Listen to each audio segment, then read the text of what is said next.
अस्सलाम वालेकुम। मैं मनसिद्दीक़ मिट्टू अरबाब आला मौजू कलाम वाक़ई ख़ूब चयो आहे। केतिरे क़दुरु मुख़लिस ख़ूबसूरत लफ़्ज़ आहिनि। ख़ालिस शिफ़ाफ़ एहसासात जो ख़ूबसूरत तरीन लफ़्ज़ में इज़हार कंदा आहिनि। वाक़ई ख़ूब चयो आहे। केतिरे क़दुरु मुख़लिस ख़ूबसूरत लफ़्ज़ आहिनि। ख़ालिस शिफ़ाफ़ एहसासात जो ख़ूबसूरत तरीन लफ़्ज़नि में इज़हार कंदा आहिनि।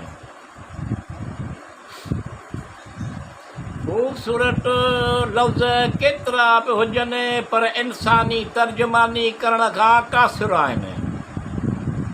ख़ूबसूरत लफ़्ज़ केतिरा बि हुजनि पर इंसानी तर्जुमानी करण खां क़ासिर आहिनि। इंसानी अहसासनि जो बहितरीन तर्जुमान इंसानी रवैया आहिनि।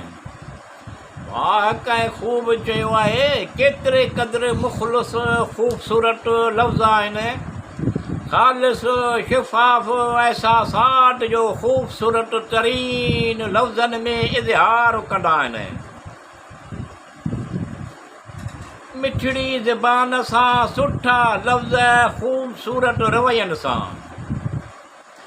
मिठड़ी ज़बान सां सुठा लफ़्ज़ ख़ूबसूरत रवैयनि सां मुख़लिस लफ़्ज़ ख़ूबसूरत माहौल बनाए छॾींदा आहिनि।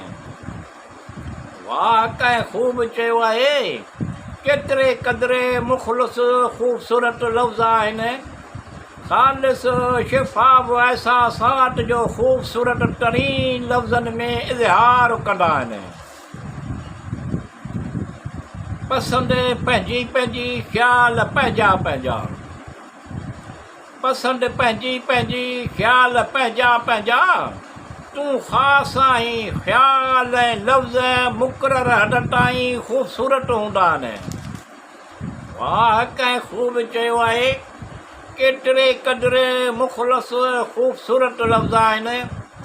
ख़ालिस शिफ़ाफ़ एहसासात जो ख़ूबसूरत तरीन लफ़्ज़नि में इज़हार कंदा आहिनि।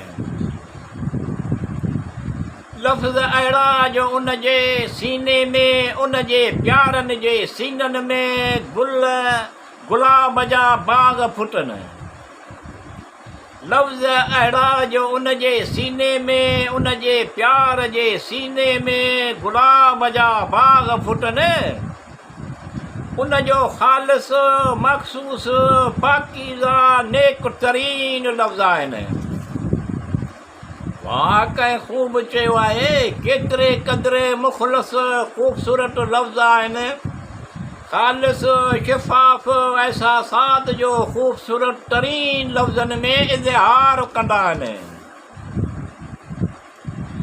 कोशिशि कजे त लफ़्ज़नि सां गॾोगॾु रवैया ख़ूबसूरत हुजनि। कोशिशि कजे त लफ़्ज़नि सां गॾोगॾु रवैया बि ख़ूबसूरत हुजनि। मनपसंदि शख़्स जो साथ ॿ टे लम्हा ॻाल्हियूं करणु कुझु पल मुस्कुराइणु ख़ूबसूरत बनाए छॾींदो आहे। वाक़ई ख़ूब चयो आहे। केतिरे क़दुरु मुख़लिस ख़ूबसूरत लफ़्ज़ आहिनि। ख़ालिस शिफ़ाफ़ एहसासात जो ख़ूबसूरत तरीन लफ़्ज़नि में इज़हार कंदा आहिनि।